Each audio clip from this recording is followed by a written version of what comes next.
जी जनाब, एक exam standard question करते हैं। एक बड़ा खूबसूरत सवाल था। अक्रूवल्स और प्रीपेमेंट्स की मेजॉरिटी कॉन्सेप्ट्स यहाँ पे डिस्कस हुए थे और इस क्वेश्चन में आपसे ट्रायल बैलेंस बनाने के लिए कहा गया था। थोड़ा एडवांस लेवल का क्वेश्चन था और इसमें स्टूडेंट्स की परफॉर्मेंस भी जो थी वो काफ़ी कम रही, क्योंकि हम लोग इतने गौर से इन चीज़ों को देखते नहीं हैं, अक्रूवल्स एंड प्रीपेमेंट्स की जो चीज़ें उनको। आल्दो कि यही वाली सारी चीज़ें इंडिविजुअली अगर हमें अलग अलग आएँ तो हम इनको बहुत इजीली कर सकते हैं, लेकिन जब ये सारी चीज़ें इकट्ठी होकर आती हैं और उसके साथ कोई और वर्किंग करने के लिए कहा जाता है तो फिर हम थोड़ा सा परेशान होते हैं। इस क्वेश्चन को देखते हैं जी, फिर इसके साथ साथ इसका कॉन्सेप्ट डेवलप करने की कोशिश करेंगे। क्वेश्चन है जी क्वालिटी सर्विसेज का, जो कि एस्टैब्लिश हो रही है 1 अप्रैल 2017 को। इसका मतलब यह है कि कोई ओपनिंग बैलेंसेस नहीं है। जब कोई बिजनेस शुरू होता है और उसके साथ लिखा हो कि इट इज़ एस्टैब्लिश्ड, तो इसका मतलब है कि कोई ओपनिंग बैलेंसेस नहीं है। आगे बढ़ते हैं। To provide the various maintenance services to textile industry. Main काम जो इस बिजनेस का है वो है मेंटेनेंस सर्विसेज प्रोवाइड करना, एक सर्विसेज इंडस्ट्री है। ए समराइज्ड बैंक बुक दी गई है for QS for the quarter ended on 30 June 2017। ले जनाब, 1 अप्रैल से बिजनेस शुरू हुआ है और 30 जून 2017 तक जो पहला क्वार्टर हुआ है, यानी कि अप्रैल, मई और जून, 3 महीनों का जो पहला क्वार्टर है उसकी समराइज्ड बैंक बुक दी गई है। ठीक है जी, ये एक क्वार्टर की बैंक बुक है। यहां से हमें ये पता चला। तो जब भी डेट्स आती हैं हमेशा इस चीज को ध्यान में रखें कि आपने डेट्स में से ये चेक करना है कि ये डेट, इसकी रेलेवेंस क्या है as compare to other dates जो कि अभी तक हमें इस क्वेश्चन में पता चल गई। हम लोग नीचे चलते हैं, रिक्वायरमेंट देखते हैं। रिक्वायरमेंट क्या है कि हमने ट्रायल बैलेंस बनाना है। Prepare a trial balance for the quarter ended 30 June 2017। तो ये जो अप्रैल में बिजनेस स्टार्ट हुआ, मई और जून, इन 3 महीनों का आपने ट्रायल बैलेंस बनाना है, incorporating all the adjustments necessary for accruals basis of accounting, right. तो यानी कि आपने अक्रूवल बेसिस ऑफ अकाउंटिंग से रिलेटेड जितनी भी चीजें हैं वो सारी आपने यहाँ पर डालनी है। अच्छा, ये थोड़ा सा अभी डिफरेंट किस्म का क्वेश्चन है। वरना क्या होता था, आपको ओपनिंग ट्रायल दे दिया जाता था, आपको ट्रांजैक्शंस दी जाती थी, आपको कहा जाता था कि नया ट्रायल बना दें, या आपको कोई और इन्फॉर्मेशन दे दी जाती थी, ट्रायल्स दे दिए जाते थे और आपको कहा जाता था कि फाइनेंशियल स्टेटमेंट्स बना दें। लेकिन इसमें भी कोई इतनी मुश्किल बात नहीं है। आपने ट्रायल बैलेंस बनाना है, आपको कुछ रिसीट्स और पेमेंट्स दे दी हैं और कुछ एडिशनल इन्फॉर्मेशन दे दी है और हमें यह पता है कि ओपनिंग बैलेंसेस कोई नहीं है। तो हमारे पास बिल्कुल वैसे ही जैसे कि हम लोग basics of double entry book keeping में एंट्रीज पढ़ा करते थे, वैसे ही हमारे पास डाटा आ गया है। अब हमने इससे ट्रायल बैलेंस बनाना है। ठीक है जी। सो द रिक्वायरमेंट इज कि आपने ट्रायल बैलेंस बनाना है, कुछ रिसीट्स हैं, कुछ पेमेंट्स हैं। ठीक है जी। टोटल जो रिसीट्स हैं वो है जी 9500 और टोटल पेमेंट्स है 5150 की। ये हैं बैंक बुक की पेमेंट्स, कि बैंक में टोटल कितने पैसे आए और कितने गए। सबसे पहले मेरा आपसे ये सवाल है कि अगर मैं आपसे पूछूं कि बैंक का ओपनिंग बैलेंस क्या था, तो आप क्या बताएंगे? आप बताएंगे कि इसका कोई ओपनिंग बैलेंस नहीं था, इसका ओपनिंग बैलेंस था 0। अब अगर मैं आपसे ये पूछूं कि मुझे बताएं बैंक में टोटल कितने पैसे आए, तो वो ये टोटल रिसीट्स हैं 9500। और अगर हम लोग ये बात करें कि टोटल पेमेंट्स कितनी हुई हैं, तो दीज आर द पेमेंट्स 5150। तो यहां से हम ये अंदाजा लगा सकते हैं कि जो बैंक का ओपनिंग बैलेंस है वो कितना है, बैंक का जो क्लोजिंग बैलेंस है वो कितना है। तो बैंक का क्लोजिंग बैलेंस अगर हम यहां से देखें 9500 माइनस 5150, ये हमारे पास बनता है जी 4350, राइट। ठीक है, ये चीज हमें कहीं पे बहुत ज्यादा हेल्प नहीं करेगी, लेकिन ये है कि मैं आपको सिर्फ एक कॉन्सेप्ट को, एक क्वेश्चन का जो तरीकाकार है उसको एक्सप्लेन करने में हेल्प कर रहा हूँ, एक्सप्लेन कर रहा हूँ और आपको समझने में मदद कर रहा हूँ कि जनाब ये एक्चुअली है क्या और इसका मतलब क्या है। तो ओपनिंग आपके पास बैंक 0 है, टोटल रिसीट्स 9500 की हुई हैं और टोटल पेमेंट्स 5150 की हुई हैं। अब ये चीज़ समझना ज़रूरी है कि these are amounts in thousands. ठीक है, ये यहाँ पे जो है ना, ये क्वेश्चन में जब मैंने कॉपी पेस्ट किया तो ये मैं लिखना भूल गया था। ये जो अमाउंट्स हैं जो इस टेबल के अंदर दिए हुए हैं ये थाउजेंड्स में है। तो यानी कि ये 5000 का मतलब है 5 के साथ 3 0 और 5 मिलियन, 1200 का मतलब है इसके साथ 3 0 और 1.2 मिलियन, राइट। तो ये चीज जरा ज़हन में रखिएगा इस क्वेश्चन में आगे जाने से पहले। तो हमारे बैंक का जो क्लोजिंग बैलेंस है डेट इज 4.35 मिलियन या 4350000। सही है जी। अच्छा, बहरहाल ये हमारे लिए रेलिवेंट नहीं है, हम इसको अभी यहाँ से फॉर द टाइमिंग इग्नोर कर देते हैं। हमारे पास टोटल रिसीट्स और पेमेंट्स जो बैंक में हुई हैं वो आ गई हैं। नीचे कुछ एडिशनल इन्फॉर्मेशन है और आपको बताया गया है कि आपने ट्रायल बनाना है। तो जनाब जब भी आपने ट्रायल बनाना है आपने क्या करना होता है, आपने इन्फॉर्मेशन पकड़नी है, उसकी एंट्रीज रिकॉर्ड करनी है और एंट्रीज के बाद उनको ट्रायल में पोस्ट कर देना है।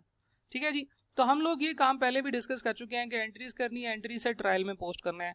अब हम लोग इस क्वेश्चन को सॉल्व करते वक्त इस चीज की प्रैक्टिस करेंगे कि एंट्रीज हम अपने जहन में रिकॉर्ड करेंगे, जहन में लेके आएंगे एंट्रीज, और फिर उसके बाद उसको सीधा ट्रायल में ही पोस्ट करेंगे। तो हमारा जो सोल्यूशन होगा वो कुछ इस तरीके से निकलेगा।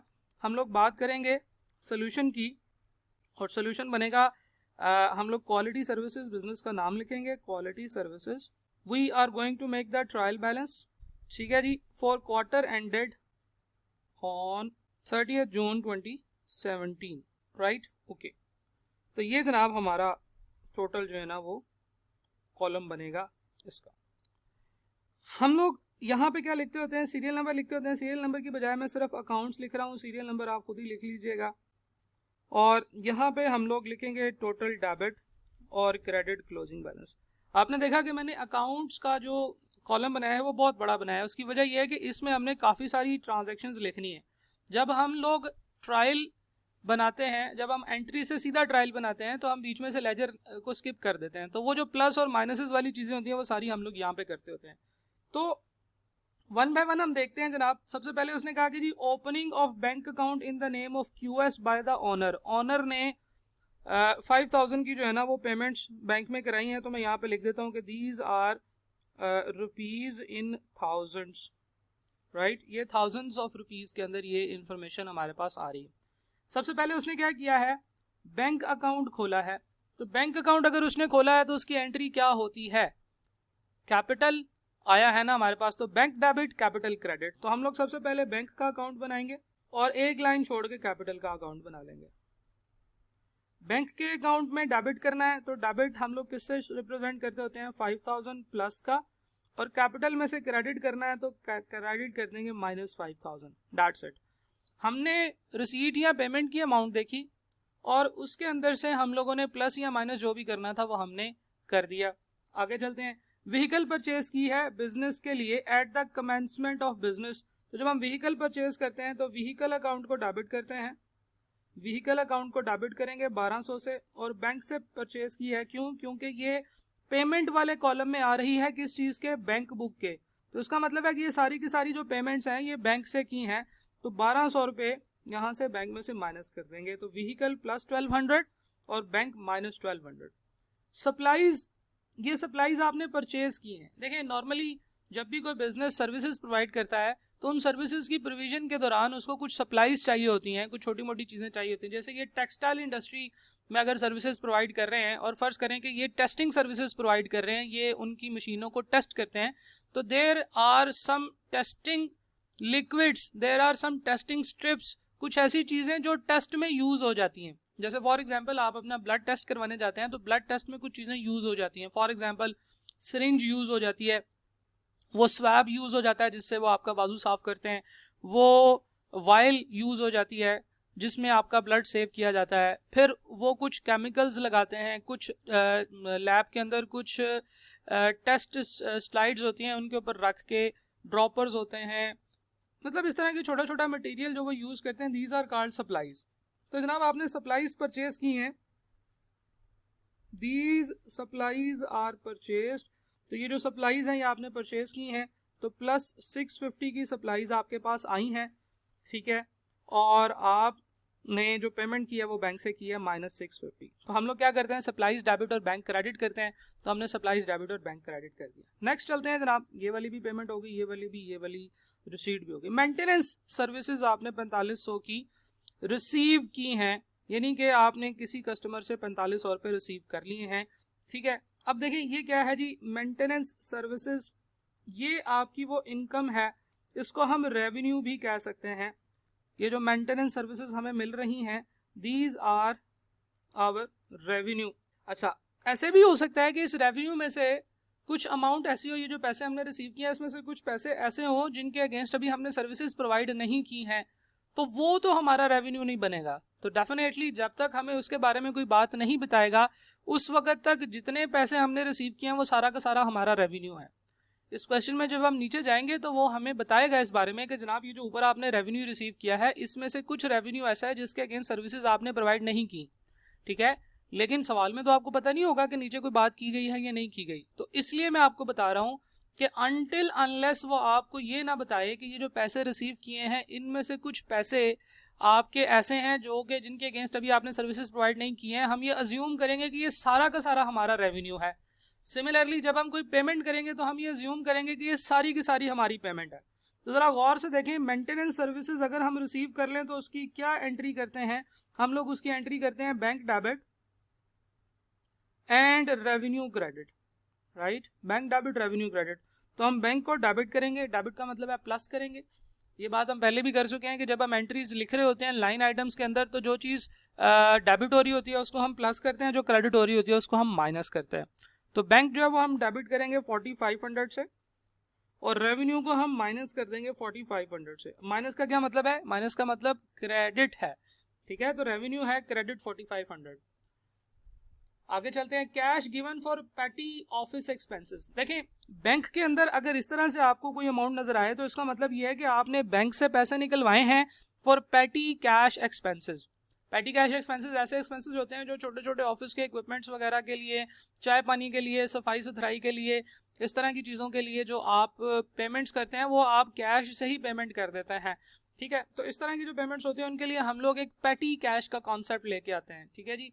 पैटी कैश क्या होता है? आप बैंक से पैसे निकलवा के अपने दराज में रख लेते हैं और वो दराज से पैसे छोटे छोटे थोड़े थोड़े पैसे बवक्त ज़रूरत इस्तेमाल करते हैं। तो हम लोग क्या कर रहे हैं, हम लोगों ने बैंक से पैसे निकलवा लिए हैं और अब वो हमारे पास कैश में आ गए हैं। तो हम लोग पैटी कैश अकाउंट डेबिट करेंगे और बैंक क्रेडिट करेंगे। This will be the entry, petty cash account debit bank credit.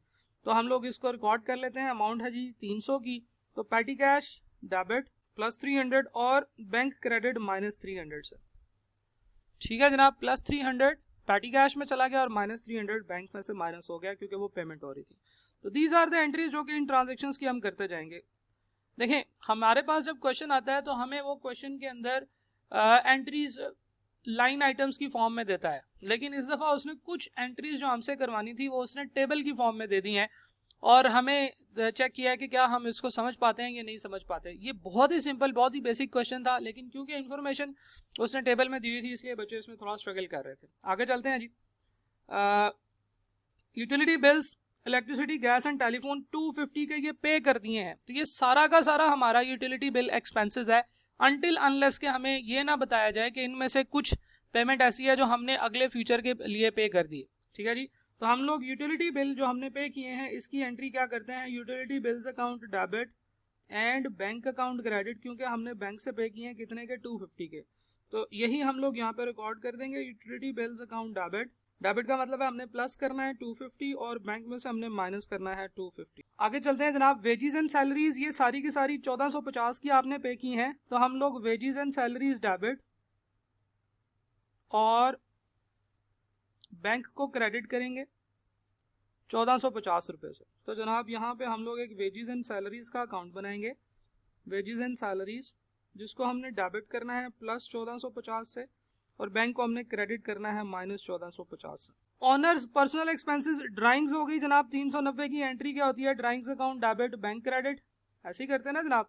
तो ठीक है, हम लोग ड्राइंग्स अकाउंट को डेबिट कर देते हैं। यहाँ पे हम ड्राइंग्स का अकाउंट बनाएंगे प्लस अमाउंट क्या जी 390 से bank debit, sorry drawings debit और बैंक क्रेडिट माइनस 390 से। आगे चलते हैं जनाब, office rent for the 9 months ending 31 दिसंबर 2017। ले जनाब, this is very important thing जो कि हमें इस क्वेश्चन के अंदर नजर आई है। यहाँ पे 9 महीनों का ऑफिस रेंट हमने पे किया है 900,000, 9 लाख रुपए पे किया है। इसका मतलब है कि पर मंथ हमारे पास जो रेंट है वो कितना आ रहा है जी, वो आ रहा है 1 लाख पर मंथ।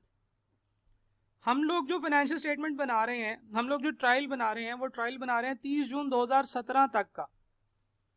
तो हमें यहाँ पे ही एक एक्रूवल की एडजस्टमेंट करनी होगी, लेकिन पहले हम लोग क्यों ना इसकी पेमेंट की एंट्री कर दें कि जब हम लोग कैश पे करते हैं तो हम लोग क्या करते हैं, हम कैश जब पे करते हैं तो हम इसकी एंट्री करते हैं। फॉर एग्जांपल यहाँ पे तो हमने बैंक पे किया ना, तो हम लोग एंट्री करेंगे rent account debit, rent expense debit, और फिर उसके बाद bank account credit by ₹900,000। This will be the first entry जो हम रिकॉर्ड करेंगे। ठीक हो गया जी। यहाँ पे मैं इसलिए लिख रहा हूँ कि ये जगह खाली है, अभी यूज नहीं हो रही, लेकिन यहाँ पे आपने नहीं लिखना। तो सबसे पहले तो हम लोगों ने इसकी पेमेंट रिकॉर्ड कर दी। पेमेंट की एंट्री होगी rent expense debit and bank account credit. अच्छा जी, पेमेंट की एंट्री रिकॉर्ड करने के बाद हमने ये देखना है कि जब हम लोग ईयर एंड क्लोज कर रहे हैं, जब हम क्वार्टर क्लोज कर रहे हैं, तो कितनी पेमेंट ऐसी है जो रेंट एक्सपेंस में रिकॉर्ड होनी चाहिए। हमारा करंट पीरियड का एक्सपेंस कितना है, वो जो सिर्फ और सिर्फ ये अप्रैल, मई और जून का है। तो ये तो 9 महीनों का रेंट जो हमने पे किया हुआ है, 9 महीनों का तो हमारा एक्सपेंस नहीं होना चाहिए। देखिए ना, ये जो हमने रेंट पे किया ये कौन सी डेट से लेकर कब तक का है, ये 31 दिसंबर 2017 तक का है। 31 दिसंबर 2017 तक का ये रेंट है, और 31 दिसंबर 2017 पे 9 महीने पूरे हो जाते हैं। तो क्या हम यहाँ से 9 महीने पीछे जा सकते हैं? 9 मंथ पीछे जाने का मतलब है वो कौन सा महीना है जिसमें 9 महीने ऐड करें तो दिसंबर बनता है। तो जनाब ये है 1 अप्रैल। आप उंगलियों पे कर सकते हैं, लेकिन क्योंकि मैंने तो ये शायद अपनी ज़िंदगी में बड़ी दफ़ा ये वाला काम किया है कि बैक एंड पे जाते हुए हमने स्टार्टिंग डेट आइडेंटिफाई की है, इसलिए मेरा एक्सपीरियंस थोड़ा सा ज़्यादा हो गया।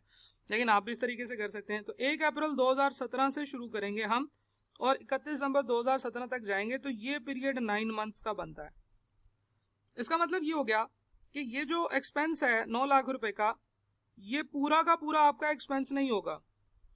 ये सिर्फ और सिर्फ अप्रैल, मई और जून का जो है ये आपका एक्सपेंस होगा, यानी कि 3 लाख रुपए। और जुलाई, अगस्त, सितंबर, अक्टूबर, नवंबर और दिसंबर, ये भी आपका 6 महीने का एक्सपेंस नहीं होगा, ये आपका प्री पेड एक्सपेंस है। क्यों? क्योंकि अभी आपने इसके अगेंस्ट सर्विसेज या बेनिफिट हासिल करना है। तो ये जो 300 है ये आपका एक्सपेंस रिकॉर्ड होना चाहिए, और ये जो 600 है ये आपका प्री पेड एक्सपेंस है, राइट। तो 300 is your expense and 600 is your asset, जो कि एज एन एसेट आपकी बुक्स में रिकॉर्ड होना चाहिए। तो हम इसके लिए जो एंट्री रिकॉर्ड करेंगे यहाँ पे, वो एंट्री होगी कि हम लोग रेंट एक्सपेंस में से 600 माइनस करके प्री पेड रेंट में डाल देंगे। तो पहली एंट्री हमारी क्या है जी? पहली एंट्री है हमारी rent expense debit, bank credit. दूसरी एंट्री क्या है? Pre paid rent account debit and rent expense account credit. क्यों? क्योंकि रेंट एक्सपेंस में हमने अगले साल के 6 महीनों का रेंट भी डाल दिया हुआ था, जो कि नहीं आना चाहिए। So this will be the entry. सही है जनाब। तो उम्मीद है आपको ये बात समझ आई होगी। मैं इस पूरे के पूरे कॉन्सेप्ट को निकाल के थोड़ा सा साइड पे कर देता हूँ, ताकि हम इसे एक वर्किंग के तौर पर रिप्रेजेंट कर सकें कि this is our working number 1 की है। तो हम यहाँ पे रेफरेंस दे सकते हैं, this is our working number. Working का क्योंकि कोई स्पेसिफिक फॉर्मेट नहीं है इस तरह की वर्किंग का जो कि आप लोग अक्रूवल्स में बना रहे हैं। कुछ वर्किंग्स होती हैं जिनके स्पेसिफिक फॉर्मेट्स होते हैं, आपने उसके अलावा वर्किंग का कोई भी फॉर्मेट फॉलो किया है, बस आपकी वर्किंग में वो चीज़ समझ आनी चाहिए एग्जामिनर को देखकर, कि अगर वो जाए वो देखे कि आपने क्या किया, तो आपको वहाँ पे रेलिवेंट अमाउंट्स नजर आए। तो जनाब ये 2 एंट्रीज हैं जो आपने पोस्ट करनी है। Rent expense debit, bank credit 900 से, ये मैंने 9000 लिखा हुआ है, इसको 900 कर देते हैं। Rent expense debit, bank credit. तो हम लोग यहाँ पे एंट्रीज जब रिकॉर्ड कर रहे होंगे तो हम लिखेंगे rent expense debit bye ₹900 plus का, और बैंक क्रेडिट माइनस का 900। दूसरा काम हमने ये करना है कि प्रीपेड रेंट को डेबिट करना था 600 से, और रेंट एक्सपेंस को क्रेडिट करना था 600 से। हम लोग क्या कर रहे हैं, हम लोग जो भी चीज़ें हमें यहाँ पे प्रोवाइड की गई हैं, हम उन तमाम चीज़ों की बेसिस के ऊपर उस इंफॉर्मेशन को इंटरप्रेट करते जा रहे हैं, अपनी एंट्रीज बना रहे हैं। और वो एंट्रीज बजाय इसके कि डबल एंट्री लिखें फिर ट्रायल बनाएं, डबल एंट्री लिखें फिर लेजर बनाएं फिर ट्रायल में जाएं, हम लोग सीधा सीधा उसको ट्रायल के अंदर ही इन लाइन वर्किंग में लिखते जा रहे हैं। अच्छा जी, बैंक चार्जेस की अगर हम बात करें, 10 रुपए के बैंक चार्जेस हैं। इसकी एंट्री क्या होगी? बैंक चार्जेस अकाउंट डेबिट +10 और bank account credit -10। Bank charges की एंट्री ये होती है। अच्छा, अभी देखिए, अभी हमें कुछ एडिशनल इन्फॉर्मेशन भी चाहिए, लेकिन अगर हम बैंक के अकाउंट को क्लोज करेंगे इतने इतने को, तो हमारे पास इसका आंसर वही आएगा जो अभी हमने बिल्कुल स्टार्ट ऑफ दिस क्वेश्चन देखा था, 4350 के इक्वल। ठीक है जी।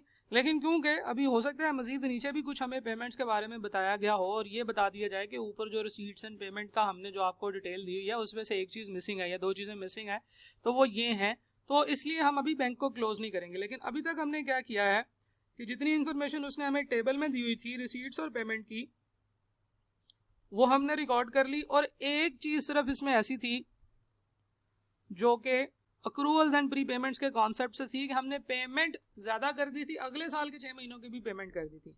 तो जनाब यहाँ तक इस क्वेश्चन को ऑब्जर्व करें। अगली वीडियो में हम लोग इस क्वेश्चन से आगे शुरू करेंगे, अगली वीडियो में यहाँ से आगे हम कंटिन्यू करेंगे और फिर ये जो एडिशनल इन्फॉर्मेशन है इसको यूज़ करना सीखेंगे। Thank you.